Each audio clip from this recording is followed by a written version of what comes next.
Pilipinas, magandang araw po sa inyo. Kumusta po kayo? Luzon, Visayas at Mindanao. Sa mga ka-coffee natin abroad, magandang araw po sa inyo.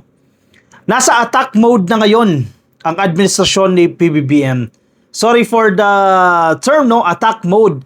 Pero dapat noon pa ito eh. Pero okay lang, hindi pa naman huli ang lahat, no?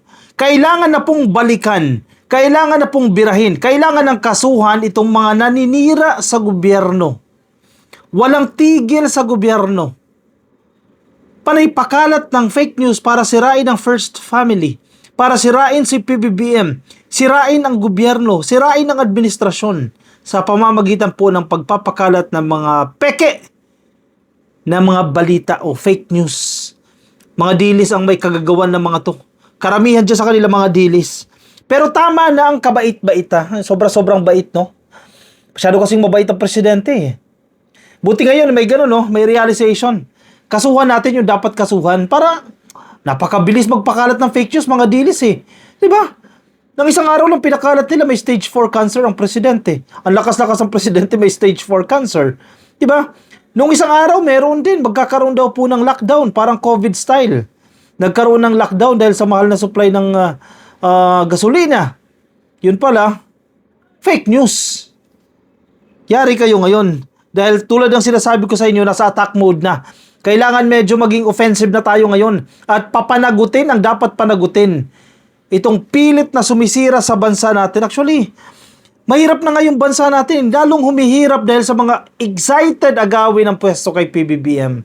Dahil sa mga dilis na walang ginawa kundi magpakalat ng fake news para pabagsakin ang gobyerno. Bakit natutuwa kayo dyan? Yayaman ba kayo pag napabagsak nyo si PBBM? Sabagay, si Sara magiging presidente pag natanggal nila. O sila yung mamamayagpag. Yayaman yung kampo ni Sara siguro. Mas lalong yayaman. Pero yung iba, viewers lang, netizens lang, bakit ganyan kayo? Gagawin nyo ang lahat para masira ang presidente, masira ang administrasyon. To the point na tatakutin ninyo yung kababayan ninyo. Magpapakalat kayo ng fake news, magpapakalat kayo ng kasinungalingan para sa kapakinabangan ni Sara.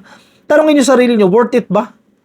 I don't think worth it na ipaglaban si Sara. Kung magaling lang si Sara, kung hindi lang tamad si Sara, kung matino lang si Sara, hindi niya deserve yung mga nangyayari. Ang problema tamad. Ang problema panay-panira sa gobyerno. Ang problema taksil. Ang problema traidor. Diba? Paano mo ipaglalaban yan?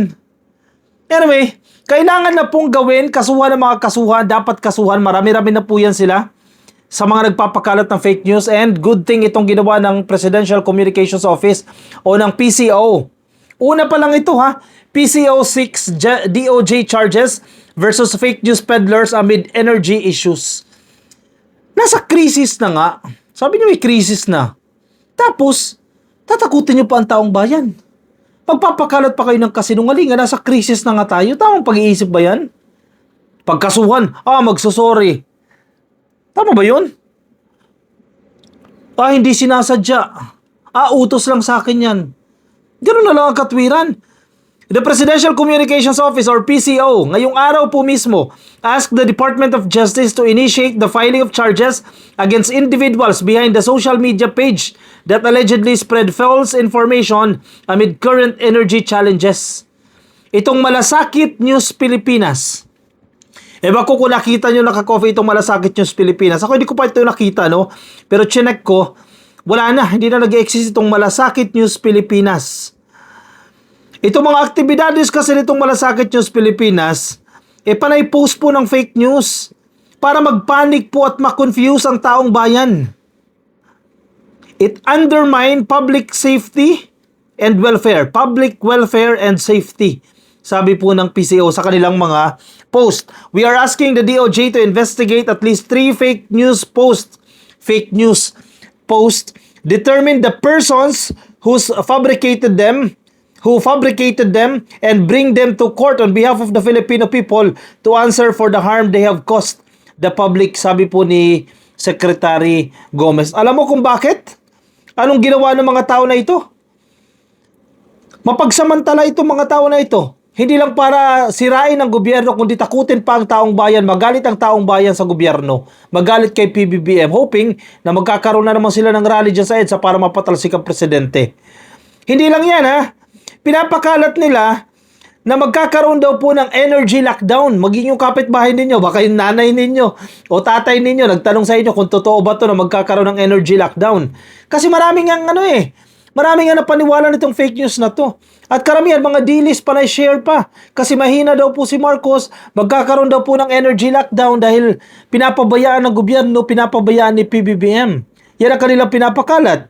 Yun pala, ini-scam yung taong bayan na mag-invest sa solar panel. Biruin mo yan?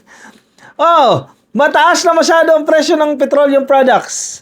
Magkakaroon ng energy lockdown. Dapat kaya nyong meron kayong sarili. May energy supply kayo sa pamamagitan ng solar panel. Oh, si Tanga, hindi man Tanga, no? Pasensya na. Si biktima pala sila, hindi sila Tanga, no? Mga dilis lang pala yung Tanga. O yung mga dilis na Tanga, hala, panic sila. May nabudol eh. O, pa-install agad ng solar panels. Kasi magkakaroon niya ng energy lockdown. Naniwala doon sa fake news peddler. A manufactured fuel shortage meant to sow panic and prompt the public to stock up on gasoline, diesel, and LPG. Biruin mo, mag-imbak na raw po kayo ng gasolina. Alam mo, sa kaka-hoard ninyo, kaka-imbak ninyo ng gasolina, baka pag nasunog, malala ang sunog sa inyo. Isipin nyo rin yan. Di ba? Yung iba, galon-galon tinatagong gasolina. Wala pong shortage. Sinabi na po ng presidente natin, sapat po yung supply hanggang katapusan pa ng June. Anong petsa pa lang ngayon, no? And, hindi na natin hihintayin yung oras na yun. May mga darating pa pong supply. Hindi ba napabalitaan yan? Marami pa po, millions of liters ng gasolina parating po sa Pilipinas na order na. So, wag kayo magpanik kung mawawala ng supply. Mataas talaga ang presyo, wala tayong magagawa dyan. Kasi nag-aangkat lang tayo, nag-i-import tayo. Dahil hindi natin pinabayaan, dahil hindi natin hinayaan na magkaroon tayo ng sapat na supply o sariling supply. Marcos Sr., ang daming plano para magkaroon tayo ng sariling supply. Anong ginawa ng mga sumunod na administrasyon? Pinatigil lahat ng plano na yan. Ngayon, naghihirap tayo. Wala tayong control sa presyo na to. Presyo sa pandaigdigang merkado, wala tayong magagawa dyan. Ang importante may supply. Yes, mahal ka coffee. Anong gagawin natin? Mas okay na yung mahal kaysa walang supply. Dalawang magkaibang bagay yan. Kung walang supply, kahit mahal yan, wala kang mabibili. Paano tatakbo yung ekonomiya? Paano mo mapapaandar yung motor mo? Yung kotse mo? O kung may may medical treatment sa inyo sa bahay na nangangailangan ng gasolina, paano mo? Wala kang mabili. Yes, mahal yan. Kanya-kanya diskarte na lang kung paano malulusutan yan. Konting higpit ng sinturon kasi nasa krisis nga eh. Diba? Kung noon nagbi-milk tea ka sa isang linggo, itigil mo muna yung milk tea mo. Kung panay Starbucks ka, bawas muna sa Starbucks. Kung panay inom ka once a week, bawas muna ng gin bilog. Bawas muna ng Red Horse kasi mahal nga ang presyo eh. Wala tayong magagawa dyan. Sa krisis tayo, may gera. Ang masaklap, napubudol pa kayo dito sa pinapakalat nila na magkakaroon din daw ng emergency lockdown. Supposedly linked to an imagined COVID-19 Cicada variant. Naku po. Sino pa naniniwala dito? Sabi pa ni Secretary Gomez, the posts were blatant lies and fabrications which fall under the definition of false news, the publication of which is punishable by up to 6 months imprisonment under Article 154 ng Revised Penal Code. Because it is committed online, the penalty is higher under the Cybercrime Prevention Act. Hindi lang yan eh. Napakarami pa. Fake news patungkol sa First Family. Fake news patungkol lang kay PBBM sa kanyang sakit lang. Tingnan mo si Jack Argota, yung natanggalan ng Facebook page. Anong ginawa niya? Nagpakalat din niya ng fake news. Peking medical records ng presidente, ha? Ganyan nila, napakabilis nilang gawa ng kwento ng kasinungalingan ang presidente ng Pilipinas, ang pinakamataas na leader ng bansa. Napakadali nilang gawa ng kasinungalingan. Gawin mo sa ibang bansa yan, nabitay ka na, nakulong ka na. Masyado rin kasing mabait ang gobyerno eh. Kaya nga sabi natin, tama ito na nasa attack mode na eh. Itong PCO, kahit hindi si presidente, at least kahit paano, Presidential Communications Office yan, kasuhan ito mga dapat kasuhan. Kasi namimihasa eh.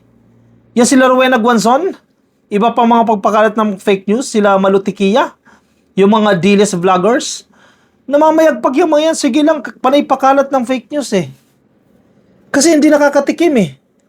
Isa pa, si Robin Padilla, ito nabasa ko lang dito ng isang araw, di ba? Siya ang may hawak ng Public Information Committee ba yan? Diyan sa Senado.